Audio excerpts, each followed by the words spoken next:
इस चैप्टर की शुरुआत वहां से होती है जहां से पिछला चैप्टर खत्म हुआ था। तैयार हो जाओ दोस्तों, स्वागत है आपका मेरे चैनल सुपर लेवल मानवों में। वो स्पिरिट चिल्ला के बोलती है, क्या मैं इसकी फैमिलियर बन गई? इतना सुन के जियोन की नजर उसकी तरफ जाती है और वो पागल हो उसका गला पकड़ के दीवार में घुसेड़ते हुए बोलती है, ये तुमने क्या किया? जैसे जैसे वो उसका गला दबा रही थी, साथ में उसका भी गला दबता है और वो गुस्सा करते हुए साइड से चली जाती है। और जियोन सोचता है, फैमिलियर स्पिरिट को भी उतना दर्द होता है जितना दर्द मुझे होगा, इसका मतलब डिमोनिक मॉन्क को भी दर्द हो रहा था। फिर बाहर का सीन दिखाते हैं जहाँ पे डिमोनिक मॉन्क रो रहा था, उसकी बेमतलब में पिटाई हो रही थी। फिर जियोन बोलता है, चलो हम दोनों फैमिलियर बन चुके हैं, तुम अपना इंट्रोडक्शन नहीं दोगे क्या मुझको? फिर वो स्पिरिट उसको इग्नोर मारते हुए अपनी हुक्का पी रही थी। फिर जियोन बोलता है, चलो मैं ही शुरुआत कर लेता हूँ, मेरा नाम जियोंगबुन है, मैं तुम्हें किस नाम से बुला सकता हूँ? चलो बता भी दो, इतना क्यों गुस्सा हुए बैठी हो मुझसे? फिर जियोन बोलता है, चलो तुम अपना नाम नहीं बताओगे, फिर जो मेरी मर्जी होगी मैं उस नाम से तुमको बुलाऊंगा। चलो आज से तुम्हारा नया नाम रेड डंग बीटल। ये नाम सुन के स्पिरिट पागल हो जाती है और बोलती है, तुम्हारा माथा खराब हो गया है क्या? कोई इतना गंदा नाम किसी को कैसे दे सकता है? जियोन अपने में मस्त होके बोलता है कि मेरी मर्जी में कुछ भी दूं, तुम वैसे ही अपना नाम मुझे नहीं बता रही थी। फिर वो स्पिरिट बोलती है, तुम मेरा मजाक कैसे बना सकते हो?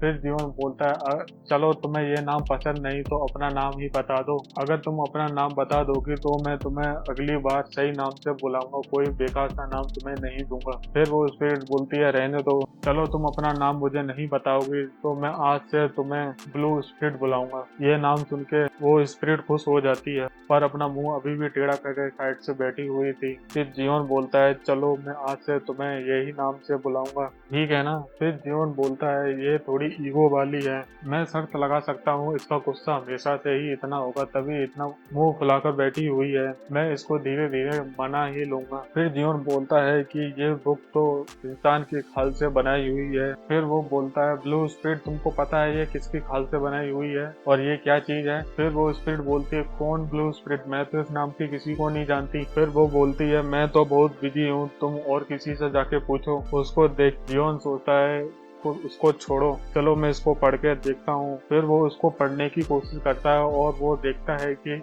इस किताब पे जो भी लिखा हुआ है वो सारा खून से लिखा हुआ है। फिर जॉन सोचता है कि ये किताब इंसान की खाल से बनाई हुई है और इसमें जो लिखावट है वो इंसानी खून से है। कितनी अच्छी किताब है, देख रहे हो ना अपना जियोन कितना कमीना है। फिर जियोन बोलता है कि मुझे इसके कैरेक्टर कुछ समझ में नहीं आ रहे और कुछ आ रहे और इनका मेल एक दूसरे से क्यों नहीं हो रहा। फिर वो बोलती है, क्या तुम पढ़ नहीं सकते? फिर जियोन सोचता है कि ये तो मुझे नहीं पता है कि मुझे और कुछ करना पड़ेगा, मैं कोई दूसरा वे ढूंढूंगा इस किताब को पढ़ने के लिए। फिर वो इसके पेज टर्न करता है और वो देखता है, फिर वो पढ़ता है, without disappear really on the mind of the other form before nothingness there must have been a form. ये बात सुन के ब्लू स्पिरिट पीछे मुड़ के देखती है। फिर वो बोलती है, ये इस तरह नहीं, थोड़ा अलग है। फिर जो भी जियोन ने बोला था उसको वो करके दिखाती है। फिर जियोन उसको दोबारा पढ़ने लगता है, the demon stand in the way of the good, the ultimate blood has the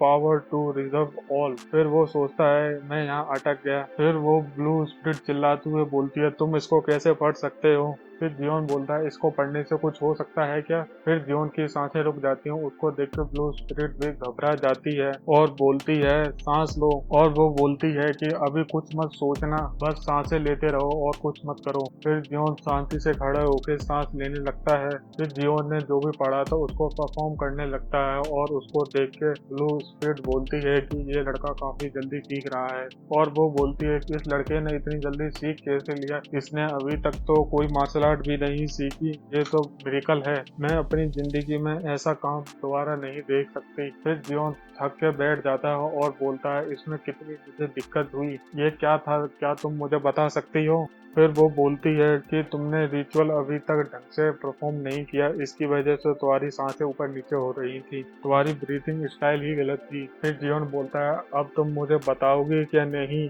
फिर उसको देख के अपना मुंह चढ़ाते हुए बोलती है कि तू पागल बच्चे, तेरी वजह से मुझे कितना नुकसान हुआ है तुझे पता भी है? फिर बोलता है, ठीक है, चलो मुझे बताओ इस रिचुअल के बारे में। फिर वो बताने लगती है, इस रिचुअल में तुम नेचर से एनर्जी लेके एक जगह इकट्ठी करके किसी पे मार सकते हो। इसमें सबसे पहले तुम्हें इनर क्यूआई को परफॉर्म करना पड़ेगा, उसके बाद तुम इसको कर सकते हो। तुम एक बार ट्राई कर सकते हो, चलो करके दिखाओ एक बार। फिर वो बोलता है चलो मैं इस मरे हुए की क्यूआई को लेके देखता हूँ, फिर परफॉर्म करूंगा। फिर जियोन उसको खींच के लाता है और उसको देख के ब्लू स्पिरिट बोलती है ये कहाँ से आया, और जियोन बोलता है मैं तुमको ये सब कुछ बाद में बता दूंगा, तुम दिक्कत मत लो। फिर वो बोलती है चलो एक बार दोबारा करो, इस बार बोल के करना। फिर जियोन उसको दोबारा से बोलने लगता है। फिर वो कुछ मंत्र बोलता है, उसके बाद उसकी सारी क्यूआई अपने अंदर लेने लगता है। फिर वो सोचता है अच्छा ये होती है इनर क्यूआई, मैंने इसकी क्यूआई जब से अंदर लेना स्टार्ट किया है मुझे ऐसा लगता है मेरे वेन्स में कुछ दौड़ रहा है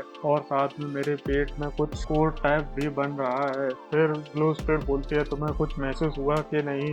फिर जियोन बोलता है हाँ मुझे महसूस हो रहा है इनर क्यूआई अपने अंदर। फिर जियोन बोलता है कि जैसे गोचान ने मुझे बताया था इनर क्यूआई को गैदर करने के लिए सालों की मेहनत लगती है, लेकिन मैं इस तरह बहुत कम टाइम में अपने अंदर इनर क्यूआई को सर्कुलेट और स्टोर कर सकता हूँ दूसरों की क्यूआई लेके। फिर साथ में जियोन सोचता है कि मैं इस तरह बहुत जल्दी ताकतवर बन जाऊंगा। जैसे ही वो सारी एनर्जी अपने हाथ में इकट्ठी करके बंद करने की कोशिश करता है, वो सारी एनर्जी गायब हो जाती है और उसका मुंह देखने लायक होता है। फिर वो ब्लू स्पिरिट से पूछता है ये कैसे सेटल हो गई। फिर ब्लू स्पिरिट बताती है तुम्हें कुछ अलग मेथड लगेंगे इनर क्यूआई को इकट्ठा करने के लिए, वरना हर बार ऐसा ही होगा। तुम हर बार किसी इनर क्यूआई को इकट्ठा करोगे वो हर बार सेटल होकर चारों तरफ बिखर जाएगी। तुम्हें एक यूनिक पाथ बनाना पड़ेगा अपने अंदर, इससे तुम दूसरों की क्यूआई उसमें जाके स्टोर करोगे, उसके बाद उसको यूज कर पाओगे।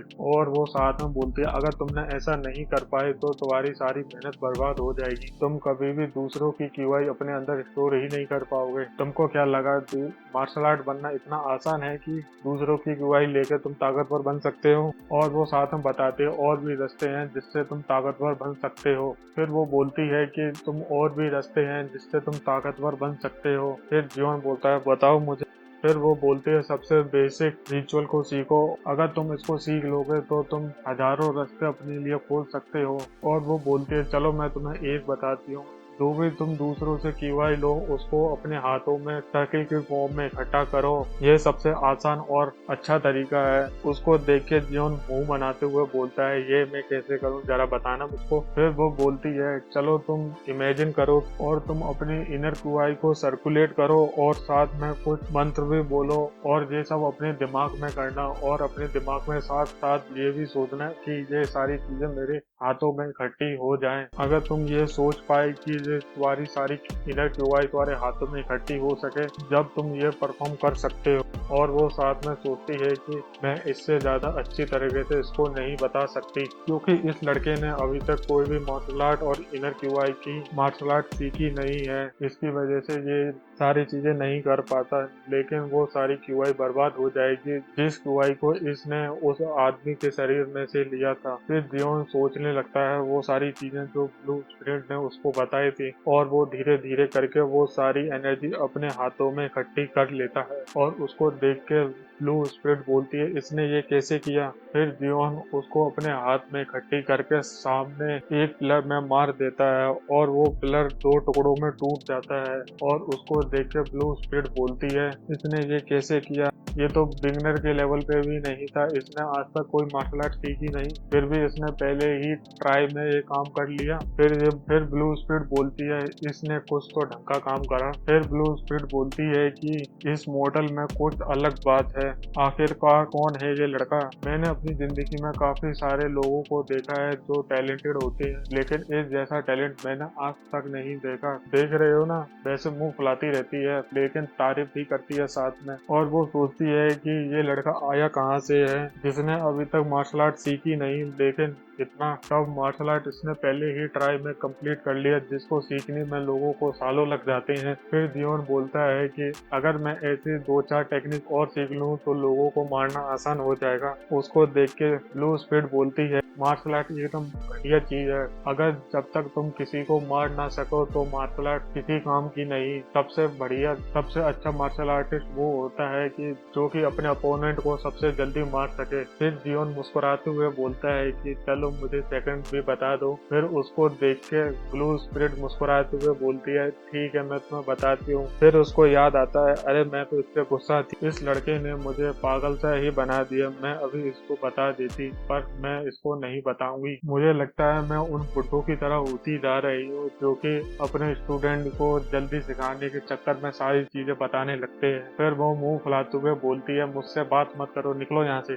फिर जियोन सोचता है कि चलो इसने जितना बताया उतना सही, लेकिन मुझे ये और बता सकती थी लेकिन इसने मुझे बताया नहीं। फिर वो सोचता है कि इसने मुझे कुछ सेटा के बारे में बताया था, अगर बता देती तो मजा आ जाता। इसमें मजा नहीं आएगा अगर मैं इससे पूछूं, मैं खुद ही उसी चीज को ढूंढ लूंगा। फिर वो बोलता है ब्लू स्पीड चलो चलते हैं यहाँ से। फिर सीन चेंज होता है फिनिक्स पवेलियन में जहाँ पर लेडी सीओक की एस्कॉर्ट वॉरियर आई हुई थी और वो धीरे धीरे करके सीढ़ियाँ चढ़ने लगती है और जैसे ही वो गेट खोलती है और वो अंदर देखती है कि अंदर बहुत सारी मूर्तियां रखी हुई हैं और कुछ तलिस्मन और कुछ स्टैचू भी रखे हुए थे और वो धीरे धीरे करके एक बड़े स्टैचू के पास पहुंच जाती है और वो सोचती है कि यहाँ पे कितनी सारी चीजें रखी हुई हैं और ये सारी की सारी कितनी डरावनी है, कोई ऐसी चीज रखता है क्या। फिर वो खांसते हुए बोलती है कि मैंने तुम्हें मैसेज भिजवाया था तो इसका मतलब तुम जागे हुए और यहाँ पे कहीं पर होगे ना। और वो बोलती है कि वो सावन मर चुका है, उस सावन को हमारे थर्ड यंग मास्टर ने मारा है। फिर वो 300 सिल्वर के कॉइन उस मूर्ति के आगे रखते हुए बोलती है कि ये सारे गिफ्ट लेडी सियोक ने भेजे हैं, इसको एक्सेप्ट कर लो। और वो साथ में बोलती है अगर आप उस लड़के को मार दोगे तो लेडी सियोक आपको 400 सिल्वर के कॉइन और देगी, क्या आप कर सकते हैं कि नहीं। फिर उसके सामने कुछ जला के वहां से जाते हुए बोलती है चलो मैंने अपना सारा काम कर दिया, अब मैं यहाँ से जाती हूँ। और वो मुड़ के चली जाती है और सोचती है कि कोई ना कोई तो मुझे देख रहा था, मैंने वहाँ महसूस किया था कुछ डरावना और भयंकर सा था। जैसे ही वो जाती है वो वहाँ पे उस सावन की डेड बॉडी को भी छोड़ के चली जाती है और वहाँ पे कोई बंदा आके अपनी छड़ी को घुमाता है। वो जैसे ही बाहर निकलता है वो सारी मूर्तियां इंसान बन जाती हैं और उसके चारों तरफ फैल जाती हैं और वो बोलती हैं कि ये इंसान कैसे मर सकता है, ये तो काफी ताकतवर था ना, इसके पास तो एक प्योर स्पिरिट भी थी, ये कैसे मर सकता है, इसने इससे ज्यादा कठिन काम किए थे, इसने सारी चीजें एकदम अच्छे से की लेकिन इस बार ये कैसे मरा। फिर वो वहाँ पे व्हाइट कलर के कपड़ा पहने हुए आदमी बोलता है हमको सबसे पहले एक काम करना है, हमें थर्ड यंग मास्टर को मारना पड़ेगा, ये हमारा पहला और सबसे जरूरी काम है, इससे हमारे पवेलियन की बेइज्जती नहीं होगी। वो ये सारी चीजें चिल्ला चिल्ला के अपने साथियों को बताता है और उसके साथी बोलते हैं यस सर ठीक है, हम उस लड़के को छोड़ेंगे नहीं। उसके बाद सीन चेंज होता है, सुबह के वक्त जियोन गेट के बाहर खड़े होके बोलता है कि उस लड़के ने मुझे पूरी रात बाहर खड़ा रखा, उस लड़के ने मुझसे वाइजर भी मंगवाया, पता नहीं क्यों। फिर वो बोलता है यंग मास्टर मैं वो ले आया जो आपने मंगाया था। फिर जियोन बोलता है ठीक है उसको वहाँ रख दो। फिर गोचान बोलता है कि आपने इसको क्यों मंगवाया। फिर जियोन बोलता है कि मुझे कुछ जलाना है इसलिए मैंने इसको मंगाया। फिर वो 2 बुक निकालता है, उसको देखकर गोचान बोलता है ये तो सीक्रेट मैनुअल है, तुम इसको कैसे जला सकते हो। और वो इतना बोल ही पाता है उतने में जियोन उसको फाड़ के उस आग में डाल देता है और उसको देख के जियोन पागल सा होकर बोलता है ओ पागल लड़के तू क्या कर रहा है। ये गोचान की हालत बहुत बुरी हो जाती है और वो सोचता है इस लड़के ने सीक्रेट मैनुअल कैसे जला दिए, ये लड़का पक्का सनकी है। ये चैप्टर यहीं खत्म होता है। अगर वीडियो अच्छी लगे तो सब्सक्राइब, ये चैप्टर यहीं खत्म होता है। अगर वीडियो अच्छी लगे तो लाइक करें, कमेंट करें और सब्सक्राइब भी करें।